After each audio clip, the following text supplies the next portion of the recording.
Hola mis queridos amigos, muy buenas tardes. Estamos con nuestro programa El Ágora. Don Víctor Loyo y Arnaud, me da gusto saludarlo. Querido don Celso Noval, ¿cómo está usted? Como siempre. Muy bien, yo sé que usted es el gobernador de la isla Clipperton. Así es, efectivamente, y usted es el varón de Oviedo, querido amigo. Y es un gusto, como siempre, estar aquí peleando, porque, como ustedes saben, nuestros queridos televidentes, no estamos de acuerdo en muchas cosas, pero creo que en esta ocasión podremos presumir un poco de que no siempre es pelea. Bueno, yo quiero decir que no le hagan caso a el que tiene la razón soy yo, ¿eh? O sea, no. Ajá. De vez en cuando tendrá alguna razoncilla ahí chiquita, pero bueno. Oye, yo quisiera, adelante. Antes que nada, en lo que hace la presentación de esto, justificar la ausencia de nuestro amigo Dante Octavio Hernández Guzmán. Parece ser que tuvo algún problemilla por ahí, algún malestar estomacal y creo que no pudo venir por eso. Yo creo que es que lo consienten demasiado en su casa. Ajá. Y no quiere salir. Es que nuestro programa de hoy está dedicado a nuestra querida ciudad de Orizaba. O sea que viva nuestra ciudad de Orizaba, que rindió en este mes honor a quien honor merece. En toda la República se habla de este insólito hecho de erigir una estatua a don Porfirio Díaz. Si estudian bien la historia verdadera y la comparan con los presidentes que hemos tenido, pensarán, pues como yo y como muchos, Porfirio Díaz es el mejor presidente que hemos tenido. Y felicidades orizabeños y felicidades a su alcalde por hacer de Orizaba una ciudad con educación y con cultura.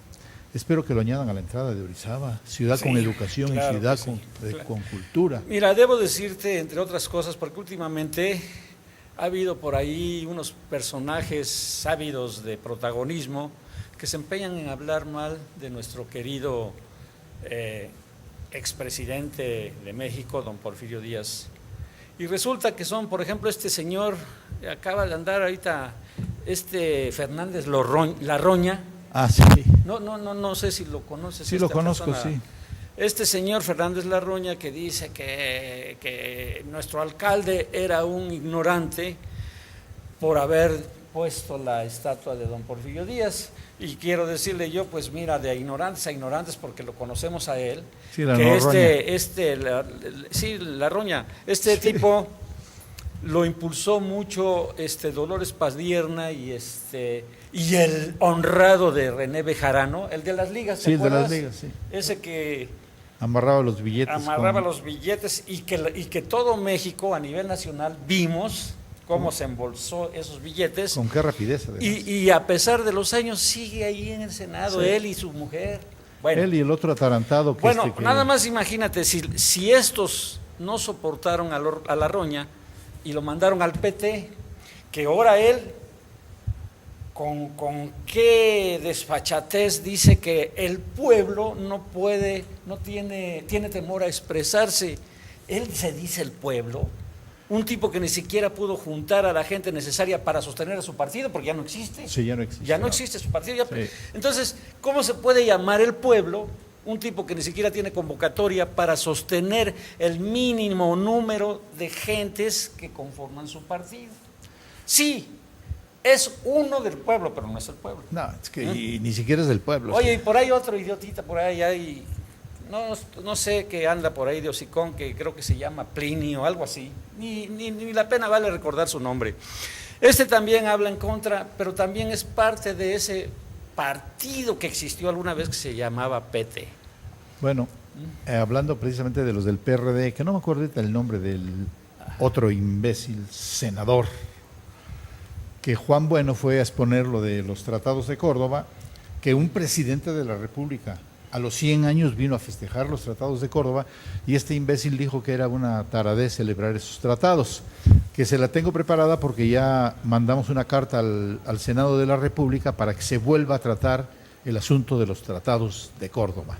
Pero hoy estamos con Orizaba. Nuestro programa de hoy está dedicado a la ciudad de Orizaba, ciudad de gente heroica, que defendió religión y principios de 1920 a 1940.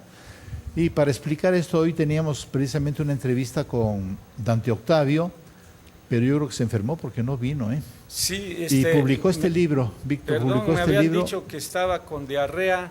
¿Será alguna vasca, alguna parienta tuya ya de España? No, diarrea es cuando te sueltas de la panza. Ah, perdón. Ajá. No, es que él publicó este libro que tú también ya lo... Que hemos tenido la oportunidad de leerlo y realmente gozarlo. Y tiene la historia de Orizaba precisamente de 1920 a 1940, basada, así como aquí dice, en sindicalismo, en religión y en la sociedad. Y tiene un subtítulo, por así decirle, muy natural, se dice un pasado no recordado. Yo creo que sí, lo que pasa es que mucha gente no lee y se olvida, aparte de que... Ese es un defecto que tenemos los mexicanos, que no leemos, ni estudiamos tampoco. Y acuérdate lo que yo siempre he dicho, ¿no? Que la historia la escriben los ganadores. Y en este caso, pues nosotros, sobre todo ahorita de esta fecha que estamos hablando, pues tú sabes que el sindicalismo pues llegó a ser lo máximo aquí en esta ciudad y la región, y entonces pues ellos escribieron su verdad, la cual, para desgracia de ellos, no siempre prospera, ¿no? Porque hay quien se acuerda de esto. Por cierto, te voy a decir una cosa que tú no sabes, querido compadre. ¿Tú sabías que aquí en la calle Colón, que es una de nuestras principales calles aquí en Orizaba, al finalizar, pegado al Cerro del Borrego, había una plaza de toros? No, eso sí, no. Para que veas, fíjate. Yo la que conocí es la que estaba ya en la Oriente 6. Tú conociste la plaza de toros del Oriente 6. Sí, esa. Pues te voy a decir nada más. Y para que, por cierto, qué lástima que no esté Dante Octavio para que yo le diga alguna de las cosas que posiblemente sí lo menciona.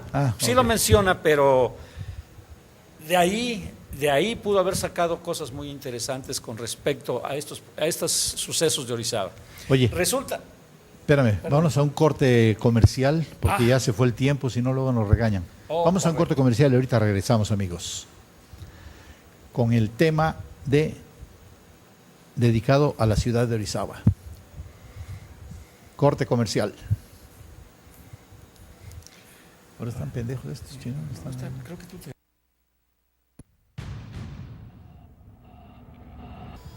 Bueno, pues continuamos. Cortamos a Víctor. Retornamos con lo que estaba diciendo. Sí, adelante. Resulta que quizás muchos de ustedes, queridos televidentes, no sepan de esa placita de toros, que por cierto trajo muy buenos toreros de renombre de esa época.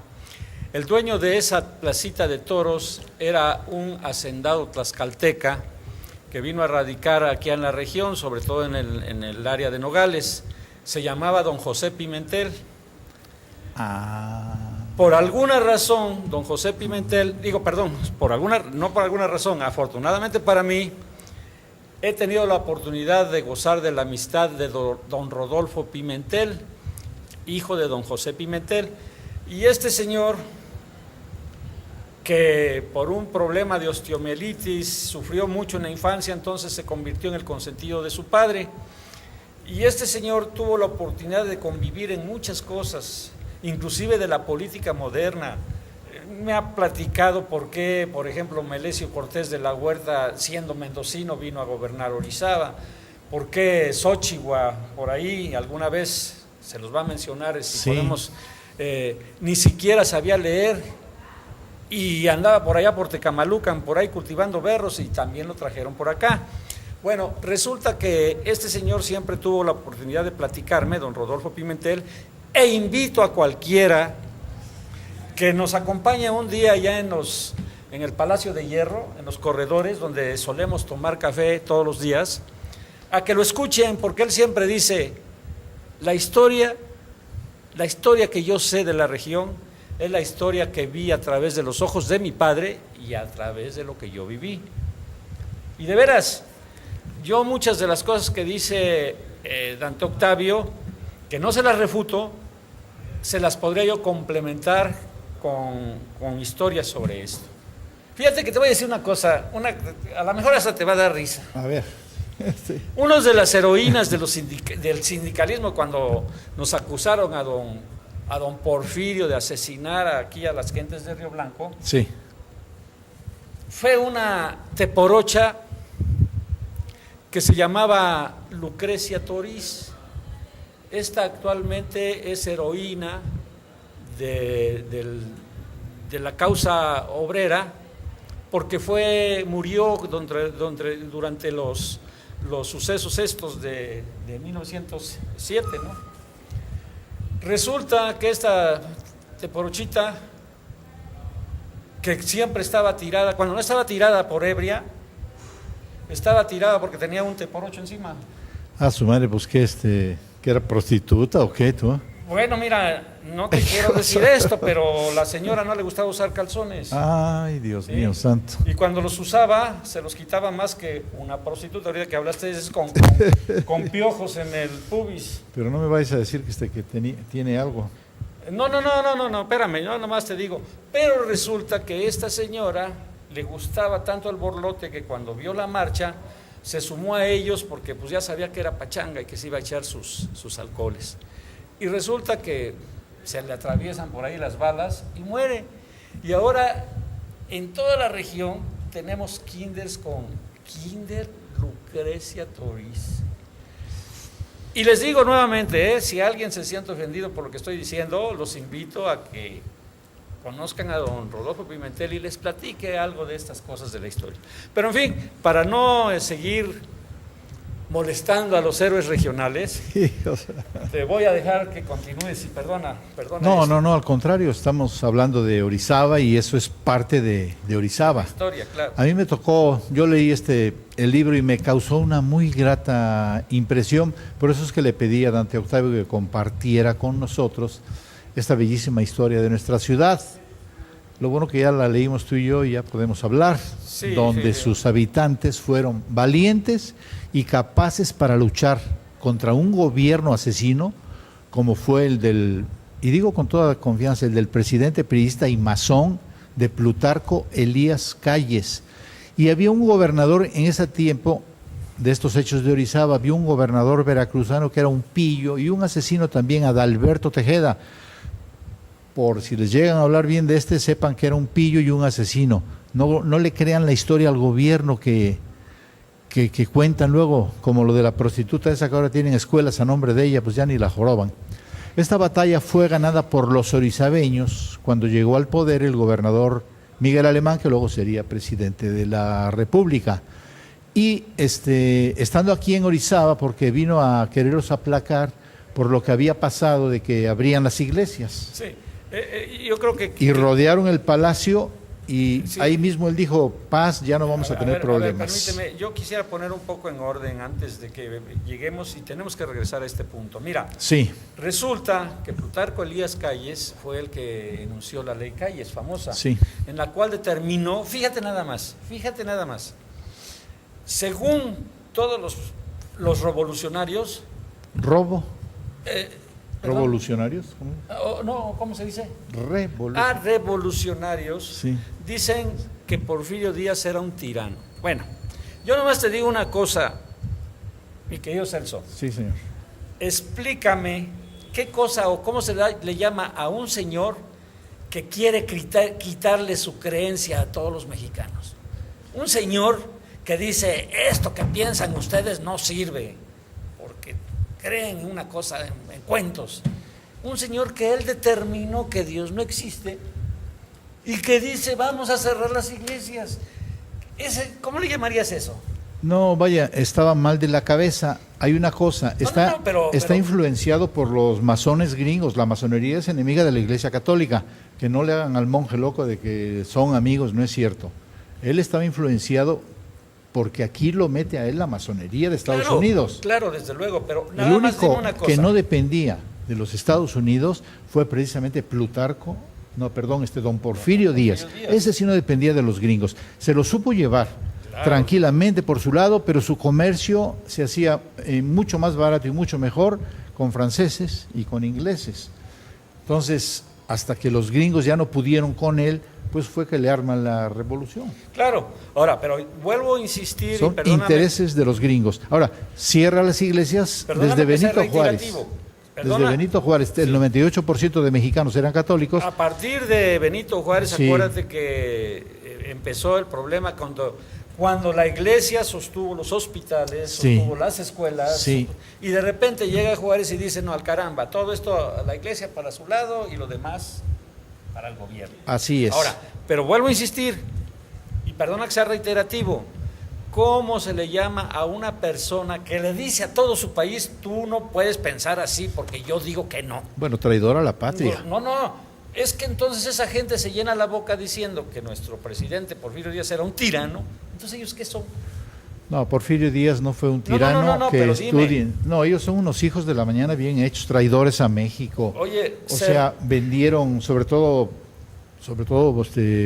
Benito Juárez vendió una parte que se llama La Mesilla y luego vendió Monterrey y vendió. No, pero espérame, esto no te lo sabes.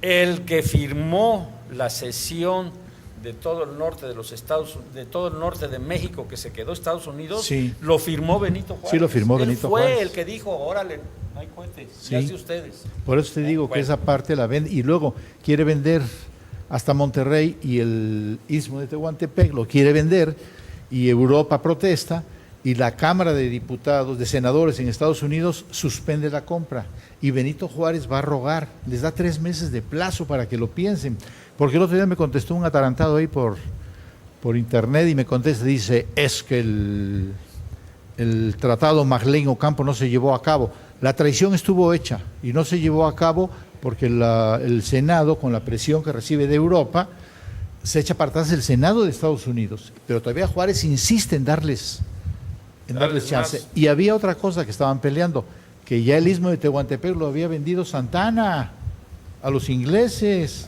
O sea que ni siquiera sabían qué vendían, mano. Pero el que se queda con la idea de Benito Juárez es precisamente el Arbano este. ¿Cómo estamos de tiempo? ¿Cómo estamos de tiempo? Nos quedan 5 minutos 5 todavía. minutos. Bueno, Sí. entonces, yo creo que nos estamos saliendo un poquito del tema, volvemos A Orizaba. a Orizaba. Sí. Entonces, en Orizaba vamos a platicar todo lo que hizo este masón, este imbécil, y lo vamos a ver en una parte pequeña de la República, para que nos demos cuenta de lo que se está hablando acá. Es cierto, porque en esta ciudad hay mucho descendiente de estos héroes y que todavía en la actualidad viven aquí. Y yo a ti, Dante Octavio, pues agradecerte tu libro, que está impresionantemente bueno, y se lo recomiendo a las personas que quieran dejar la masificación del cerebro de las masas, de la historia mentirosa que nos cuenta el gobierno priista y masón, que son los que se inventan todo esto, y vean la verdadera historia de México, vista, vuelvo a repetir, de una microrregión del país que se llama Orizaba. Así es que, pues aquí don Víctor y yo vamos a llevarnos el programa y vamos a seguir platicando. Nos quedan 3 minutos antes del corte, don Víctor. Pues simplemente antes de concluir, vamos a hablar de una historia tan interesante en Orizaba como fue lo que sucedió cuando el cierre de los templos o el cierre al culto, en el cual no solamente ese presidente Calles... Hubo asesinatos, ¿eh? Ah, no. Hubo asesinatos de gente. Aquí A ahorita no tengo todas las fotos, pero bueno, ahorita en el intermedio las busco para que veas, vaya que ya lo leíste, ya lo sabes, Claro. cómo la policía municipal asesina a esta mujer, Ah, sí, a la señorita Leonor Sánchez, Leonor que Sánchez. es una de las mártires. Es una de las mártires. Pues para los orizabeños, puesto que ella fue una de las personas que murió cuando los cultos se celebraban en casas particulares, porque pues el señor aquel, sí héroe revolucionario, se le hizo fácil decir que se cierren los templos porque la gente no debe creer en Dios. Y no debe creer en Dios porque el señor era masón y no cree en Dios. punto. O sea, y la orden le viene directamente de Estados luego Unidos. secundado por Adalberto Tejeda, que era el gobernador de Veracruz. Y dicen pues a cerrar los templos. Y bueno, y había otro allá en Tabasco. Ay, sí, como no, Rodrigo Canaval, otro cerrado de era la Canaval, cabeza. pero no era Rodrigo, era otro. Sí, no, espérame. Bueno, okay. Ahorita vemos, era Canaval. Canaval. Sacaba sus tarjetas y te las daba. Y decía, enemigo personal de Dios. Y también mató gente, destruyó iglesias. Fíjate o sea, lo mismo que en Orizaba. Pero aquí en Orizaba vamos a hablar también de qué gente se levantaron. Oye, una cosa, perdón, y yo tengo entendido que Calles, que por cierto que cuando mataron a Obregón, al presidente Obregón, sí, todo el mundo decía en México, ¿quién mató a Obregón? Y decían, cállese la boca. Sí, es que no se respetaban. Tenemos que en esos tiempos. Perdón, ¿cómo estamos de tiempo? Creo que tenemos que ir a un corte. Vamos a un corte, ahorita regresamos. De verdad es un programa dedicado a la gente valiente que tuvo Orizaba y que siguen poniendo el ejemplo. Porque de veras que son valientes de empezar a querer mover la historia. Vamos a un corte comercial, amigos.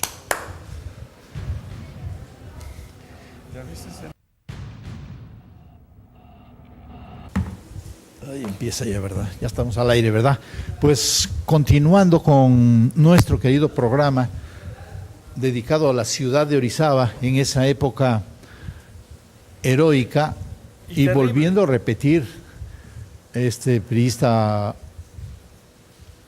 masón Plutarco Elías Calles asesina 600,000 católicos. Eso es un crimen de lesa humanidad y el PRI y la masonería en el poder hasta la fecha callan y no hay nada. Sí, oye, por cierto, fíjate nada más, y ahí no hablan de como nuestro presidente Porfirio Díaz, que quiero aclarar una cosa antes de que continuemos. Fíjate que todo el mundo habla de que Porfirio Díaz inició la revolución en México, o que la revolución se hizo para derrocar a Porfirio Díaz. Es una gran mentira. Es una gran mentira, sí, señor. Porfirio Díaz ya salió antes de derramar sangre y él dijo, yo me voy de México porque no quiero ser causa del derrame de sangre entre los mexicanos. Así es. La prueba es que se fue él, sube al poder Maderito, casualmente porque don Porfirio le decía, pobre Maderito, no sabe que gobernar un país no se gobierna solo con buenas intenciones. Y la prueba fue que a los 11 meses lo asesinan y ahí se inicia la revolución.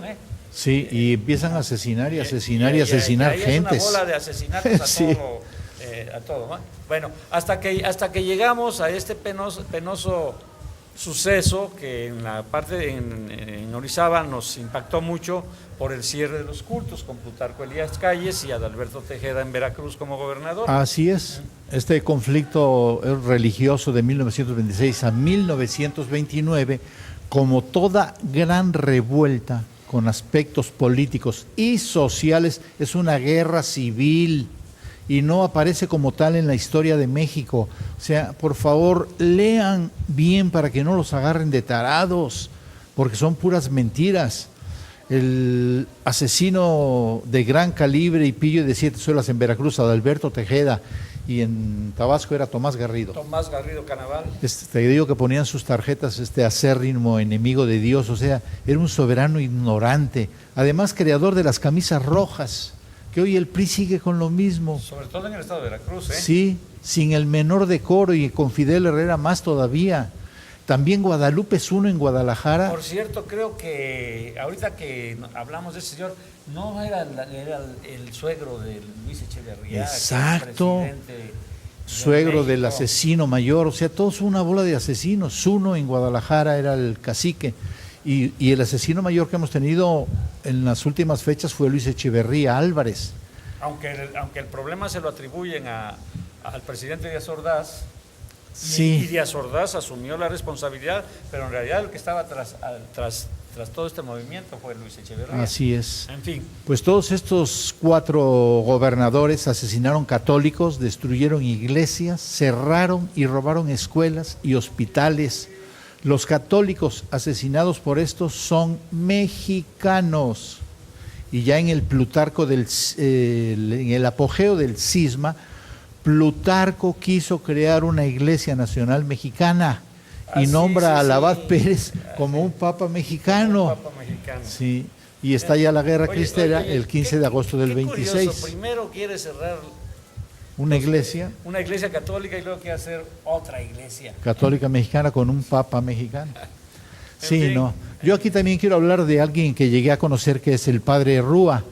Don Rafael Rúa y Álvarez. Álvarez, efectivamente. Un Yo lo excelente orador, miren, y qué bueno que vas a hablar de esto porque yo también lo conocí y yo vi mucha gente derramar lágrimas durante sus sermones. Sí, y yo te quiero decir que era muy amigo de mi papá también. Yo nunca entendí por qué eran tan amigos hasta ahorita que vengo leyendo. Resulta que tenía una capacidad este hombre. En el panorama sindical en Orizaba y en las villas estaba de la cachetada, había asesinatos y peleas entre obreros. Y luego los mismos líderes armaban a los obreros para que fueran a la sierra a matar católicos. Mira, Entonces yo llegué a conocer al padre Rafael Rúa y aquí lo tengo en la página 139, que quiero leer varias cosas de él, porque es imposible que me las aprenda de memoria. Déjame buscar la página 139. sí, en lo que buscas la página, Sí. déjame decirte que si hace rato mencioné a don José Pimentel, fue porque este señor hacendado de Tlaxcala era el introductor del pulque en todo el estado de Veracruz, cuando la cerveza no era tan popular como lo es en la actualidad. Entonces, este señor tenía pues una gran relevancia en la región porque pues era el que introducía el pulque, casi como un Montosa ahorita en la actualidad, ¿no? ¿Y a qué viene esto? Que este señor en sus pulquerías vio muchísimos de las resoluciones políticas que se hacían, porque iban a su pulquería y ahí los líderes de la región platicaban y aquí se va a hacer fulano y en Orizaba sí va a ir sutano, o sea, democracia. Sí, no, Ahí decidían quién iba a ser presidente en Orizaba, quién iba a ser presidente en Río Blanco, quién iba a ser presidente en Nogales, en Ciudad Mendoza, etcétera. Pues Entonces, déjame hablarte de este sacerdote. qué bueno que ya lo encontraste. Se encontré la página. El sacerdote Rafael Rúa y Álvarez nació en Orizaba en el año de 1902. Se ordena sacerdote en el 28 en el seminario de Jalapa y era obispo Monseñor Rafael Guízar y Valencia, otro de los héroes también de la guerra cristera. Y el padre Rúa llegó a ser prosecretario de la Mitra. Fue enviado a Orizaba como párroco del templo de San Miguel. Dentro de su obra pastoral propició la unificación de los obreros de la región que por años habían estado en pugna. Influyó para la formación de diversos grupos de apoyo a la comunidad. Promovió el establecimiento y construcción de, ahí van nombres, el Colegio Vilaseca, el Hospitalito Infantil, la Secundaria Covadonga, la Escuela Normal Nocturna Ignacio de la Llave, el Centro Orizabeño de Cultura Artística José Fernández Alonso, la Academia de la Juventud, el Parque Infantil María Auxiliadora, el Colegio México, el Colegio Neri, la Biblioteca Parroquial Nicolás del Llano. Trajo hasta una sucursal del Monte de Piedad y la construcción de la Escuela Secundaria Federal número 3, así como también impulsó muy fuerte la Asociación Católica de la Juventud Mexicana durante el sexenio del presidente Adolfo López Mateos. Fue nombrado asesor religioso para América Latina y, como decías tú, destacó como un magnífico orador y se encuentran muchas obras publicadas de él. Y lo importante de esto es que une a los líderes, no en la religión, sino en su trabajo de líderes, y deja de haber matanzas ya entre obreros y que los obreros salgan a matar. O sea, este es un orizabeño ilustre que ni siquiera tenemos nada de él, ni una calle a nombre de él. Sí, ¿verdad? Y fíjate, déjame decirte ahorita que estás mencionando esto. Además, como es católico, los masones no han de querer. Sí, y recuerda, yo, luego, pues, ¿para qué negarlo? Tengo fama de pachanguero y me acudo a lugares no santos, dijeran por ahí. Y he escuchado a mucha gente de las que ahorita hablan de que Porfirio Díaz esto, que Porfirio de aquellos. Y yo le dije, oye, ¿y tú no recuerdas de casualidad las matanzas entre obreros entre obreros, antes de que el padre Rúa Llegar a unificarlos. Sí. No, pues que no sé qué, le digo, no, ¿cómo no? Te voy a decir nada más Martín Torres, que fue presidente de Orizaba, Sí. y que no era de Orizaba, Eucario León en Mendoza. Sí. Y por cierto, hoy en la mañana le preguntaba a don Rodolfo Pimentel, oiga, ¿y cómo cuántos mataron Martín Torres y Eucario León en la región? Mucho más de 100, me dijo él. Entonces, eso de que pretendan llamar dictador a una persona que no impuso más que la ley y que se olviden llamar de dictador a un señor que quiso manejar la mente de todos los mexicanos, las creencias, y calificar de asesino a Porfirio Díaz cuando estos señores aquí en la región, y parte de esto me tocó vivir a mí las balaceras en Río Blanco, mataron tanta gente como la que se murió en el problema de Porfirio Díaz. Sí, la cuestión de Porfirio Díaz es que se separó de la masonería gringa y no quiso saber nada con ellos. Entonces la masonería mexicana está a las órdenes de los Estados Unidos. Lo estamos viendo ahorita con Peña Nieto. Qué bruto, mano, qué manera de obedecer a los gringos. Ya lo platicamos el otro día con tu sobrino aquí, sobre lo que nos están envenenando y cómo le seguimos comprando alimentos a los gringos y que nos está llevando el tren al tren por la salud y por cuestiones de enfermedades nuevas que están saliendo. Yo también te quería platicar de una señorita, la señorita Leonor Sánchez, aquella que fue asesinada por la policía y... La buena policía de los... Sí, sí. Los dirigentes, de estos dirigentes posrevolucionarios que vinieron a componer a México. No, y además que eran muy valientes. Toda la gente que asesinaron durante misas. Sí, estaban desarmados y llegaban estos a asesinar. O sea que, ¿de qué puedes calificar esos presidentes? Por favor, lean la historia de estos malvados y desgraciados traidores que hemos tenido en México, que han matado millones y millones de mexicanos y no se hace justicia. Y eso no se vale. Y luego cuando alguien trabaja, pues tampoco lo quieren. Oye, sí, como una bola bueno, ya los mencioné hace ratito, de ese partido que ni existe, y que se ponen a hablar nada más por ganar simplemente afanes protagónicos, como saben que no hay nadie que los escucha, a no ser que hablen de escándalos. Sí. Y yo la verdad estoy muy contento de estar trabajando para Canal 41 Televisión Orizaba, porque nos han dejado decir las verdades siempre y cuando las tengamos bien fundamentadas, las podemos decir. Jamás, yo no sé cuánto tiempo llevamos, pero yo creo que llevamos 1 año y medio, 2 años, no sé qué tiempo llevo, pero jamás nos han parado una sola noticia y eso es de valer. O sea, la palabra que nos dio Juan Manuel Díaz de entera libertad, sin decir groserías fuertes, la ha cumplido Juan Manuel. Luego. Y le damos las gracias a Juan Manuel y a su canal de que nos han tratado muy bien, Víctor. Vamos a un corte comercial porque vamos a entrar ya a la última parte. Casi se nos fue el tiempo sin querer. Pues señores de Master Cámara, estamos esperando. Bueno, compañeros, pues seguimos por acá. Voy a leer este párrafo del libro que está sumamente interesante. El día 25 de julio de 1931 es exactamente el día que se cumplía el plazo dado por Adalberto Tejeda a la diócesis veracruzana para que sacaran a todos los sacerdotes de Veracruz. Aproximadamente a las 2 de la tarde, un joven originario de la entonces Villa de Santa Rosa, yo siempre la conocí por Santa Rosa, claro, actualmente pero Ciudad como Mendoza. los priistas son masones, le cambiaron el nombre de Santa Rosa y le pusieron Ciudad Mendoza. Recuerda que todavía hace unos 20 años, un poquito antes, hubo una tendencia nacional para quitarle todos los nombres de santos a todos los pueblos. Pues era el masón de Luis Echeverría, ese fue el que lo hizo.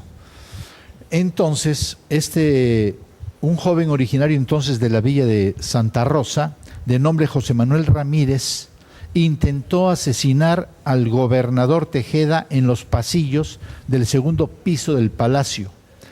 pero se ve que era mal tirador, pues al descargar su arma a una distancia considerable no logró dar en el cuerpo de Tejeda, y sí lo mataron a él. Y una ola de represión se inició sobre Orizaba. Al principal que más jorobaban era al padre Rafael Rúa, y lo acusaban de que era el principal sospechoso de ser el autor intelectual. Y estamos hablando que él unió a los sindicatos para que ya no se mataran entre ellos. Entonces, el padre Rúa se apoyaba mucho en notables católicos orizabeños que formaban los cuadros directivos de las asociaciones católicas. Voy a dar los nombres porque muchas de estas personas tienen herederos acá. Uno de ellos era Ernesto Galán, otro de ellos Gustavo Sota, el licenciado Agustín Aguilar Muñoz, Alberto Vargas, Ricardo Aguilar, Ángel Laveaga, María de Jesús Ramírez y Socorro Ramírez, entre otros, los que por el simple hecho de ser destacados miembros de una sociedad religiosa fueron acusados y tomados por sorpresa, siendo perseguidos y encarcelados, sin saber a ciencia cierta la causa por la que fueron acusados. La madre del ejecutor fue detenida también y trasladada a la cárcel de San José de Jalapa. Y siguieron sus hermanos también, y siguieron metiendo a más gente, seminaristas como Gabriel Sánchez, Otón Godínez, Erasto Ponza, y el 11 de agosto algunos ya fueron puestos en libertad, excepción hecha de Nieves, que fue hasta octubre, o sea, la mamá. Según asienta el licenciado Carlos Aguilar Muñoz en su libro publicado en 1952, un capítulo de la historia de Orizaba, Apertura en los Templos. También quiero decirles que una parte de este problema lo vivió la familia Aguilar Muñoz al ser encarcelado el licenciado Agustín Aguilar Muñoz, el padre de la familia. Y en una breve narración que nos dio en una plática la señorita Magdalena Carrillo, en la que a grandes rasgos narra cómo aprendieron a su padre. Y dice que ese día 31 de ese mes, Adalberto Tejeda secuestró a mi papá al ser presidente de los Caballeros de Colón. O sea que era por ser católicos, sí, no era por otra cosa. Claro. A él le achacaron la culpa del atentado contra Tejeda. Fueron varios orizabeños los acusados, entre ellos don Ernesto Galán, papá, don Gustavo Sota, y un señor que vivía por la Concordia que dice que no se acuerda del apellido, sí, pero que hasta después supo el nombre. Garrido Canavé, del gobernador de Tabasco. Todos estos gobernadores eran acérrimos anticlericales, rateros, pero además malos. Cuando secuestraron a mi papá por parte de Tejeda, no sabíamos si lo iban a matar o si lo iban a llevar a la cárcel, pero pasamos unos días terribles. Entonces era jefe de la guarnición, jefe de los militares, un hombre muy bueno, y dice que se le había olvidado el nombre, pero se refiere al coronel Baltasar Treviño, radicó en Orizaba, y si era un hombre de veras bueno. Esto lo está diciendo la hija de este señor detenido. Nos protegía mucho, y en aquellas revueltas tan tremendas de obreros, él mandaba a la tropa, pero con órdenes de no disparar. Y la guarnición siempre protegía el orden. Yo creo que su nombre debería de figurar también en la historia de Orizaba. Pero en este librito que le decía mi tío Carlos Aguilar Muñoz, ahí figura su nombre. Pues de todos estos orizabeños ilustres, muchos viven acá, y muchos los conocimos, y muchos de sus hijos han sido amigos nuestros. Claro. Sí, mira, qué importante es este aspecto donde un gobierno pretende imponerle al pueblo algo, en lugar de que sea al revés, ¿no? O sea, que según ellos que presumían de ser demócratas y de ser de gobierno del pueblo para el pueblo, imponían leyes y hacían un delito de una creencia religiosa. Sí. Ya, realmente fue una época dificilísima, pero sin embargo todos los orizabeños se impusieron. Y por cierto, ahorita que estás hablando del licenciado Miguel Alemán Valdés, él que ya tenía entre sus aspiraciones llegar a la gobernatura, era gobernador, llegar a la presidencia de la República, vio que no era posible luchar contra tanta gente, y tanta gente buena, desde luego, ¿no? Y entonces, un tanto convenientemente, pues fue tolerando la apertura o la reapertura de los templos. Dejaron que abrieran los templos y ya dejaron de perseguir a las gentes en sus casas. Bueno, de verdad que lástima que no vino Dante Octavio, que tiene más nombres de estas personas, pero, no, pues pero son orizabeños. Las Ojeda por ahí también estaban. Sería muy difícil ahorita. Elenita Galán también Elenita nombra Galán, acá, también la nombra acá. También estuvo en eso. Que yo no sé si viva o no viva todavía, pero ya no vive. No, claro que no, ya no, tiene muchos años de muerte. Sin embargo, de veras hubo una gran cantidad de orizabeños que se destacaron por defender sus creencias. De verdad. Y todas estas guerras entre todas las creencias, todo lo que ha sido partirle el hocico a este país en todo, campesinos, obreros, empresarios, todo ha sido culpa de la masonería gringa mandando a la masonería mexicana, por ejemplo, en este caso de hoy de Peña Nieto. Espérate, no hables de mi presidente, porque ya sabes que vamos a empezar a pelear. Mejor se continúa con el tema. Tu presidente, el de la Casa Blanca, que se robó, que oye, que ya, qué poca vergüenza de desgraciado que ya lo exoneró su cuate, el que puso por ahí. favor, ¿Y sabes qué le dijo? Mira. Le preguntó, ¿cómo me ves? ¿Y qué crees que le dijo? No, es que eres hermosamente bello, le dijo el maricón ese que... Déjame recordarte. O sea que entre maricones anda el asunto. Una casa de 80 millones, cuando Miguel Alemán se llevó de aquí 3.500 millones y los 3.000 últimos millones que se los llevó una semana antes de salir. Sí, estoy hablando de Miguel Alemán Velasco. Sí, Boroto se llevó más. Que por cierto ya le dediqué por ahí un comentario. Sí. En fin. ¿Cómo pues, estamos? Ya estamos a punto de terminar. Pues señores orizabeños, mis queridos amigos, yo nací aquí en Orizaba, tengo ya 50 años de vivir en Córdoba, con familia en Córdoba. Hemos tratado y hemos hablado también de los tratados de Córdoba. Claro que sí. Y también ahí entra la masonería para no permitir que esas cosas tan bonitas que le tocan a nuestra patria y que en los tratados de Córdoba fueron a misa, porque O'Donoghue era masón, pero Iturbide no, era católico y se arreglan en una misa. Para todos los mexicanos en esa temporada, casi todas las comunas iban de la mano con el clérigo local. Claro, porque llegaba a construir una iglesia y alrededor se construían los pueblos. Todos los demás, claro. Y Benito Juárez a tirar todo eso y además todo lo que robaron y saquearon de ahí. Bueno, y estoy preparando, Víctor, te voy a dar la primicia ya para que esté. Correcto. Estoy preparando vamos a meter una demanda en la Cámara de Diputados que le vamos a estar dando seguimiento aquí en la televisión. Ya estamos bastante avanzados y ya lo habíamos propuesto alguna vez sobre que hay que dejar de importar de los Estados Unidos la alta fructuosa porque le está partiendo el hocico a los cañeros, a los azucareros, le está partiendo la mazorca al campo.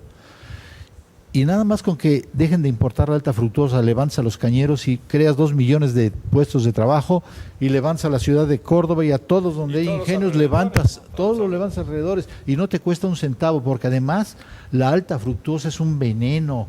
Ya están corriendo, a Monsanto lo corrieron de Europa, lo corrieron de Inglaterra y aquí ya lo han corrido, pero la masonería no permite que se vaya a Monsanto. Monsanto fue de los fabricantes de la bomba de la Segunda Guerra Mundial.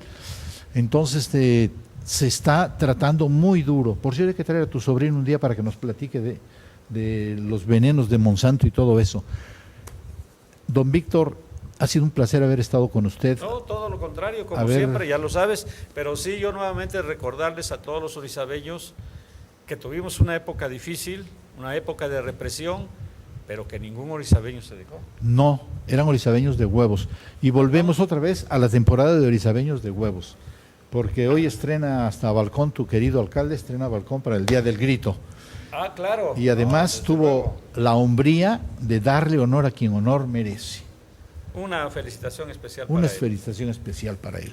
Y amigos, pues esto ha sido todo por hoy. Don Víctor, ha sido un placer. Señor Don Celso, mi querido amigo, qué bueno que no tuvimos que pelear hoy, pero bueno. Pues no quise pelear contigo, pero Peña Nieto es un verdadero ratón, aunque tú lo defiendas. Mi presidente. Tu presidente, nada más tuyo porque mío no es. Pues amigos, gracias por escucharnos y nos vemos el próximo lunes a las 7, entre 7 y 8, que es la hora que nos cambiaron el programa. Gracias a ustedes. Salió.